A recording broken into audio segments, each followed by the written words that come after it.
So several things to keep in mind with the floodwaters and the floodwaters now receding. The floodwaters themselves obviously aren't the cleanest thing. That it isn't like a swimming pool, and so lots of bacteria in there. So if you have open wounds, you should try to keep them covered and clean them as soon as possible, as soon as you get out of the floodwaters. Tetanus. Most people had tetanus shots during the last flood. You should have your tetanus should be current within 10 years.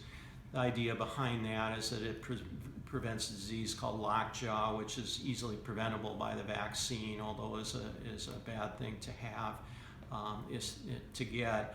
The floodwaters don't make it any more likely, but it is one way that it can be spread.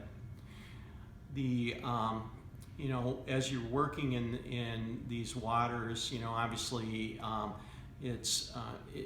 it's good to think about trying to give your feet breaks and to try to get out of the water, try to dry your feet, try to put on dry socks so you don't develop problems with your feet. And there was something called trench foot, and that was something that we saw during the last flood. And so again, just get out of the water for periods of time, let your feet dry, put on clean socks.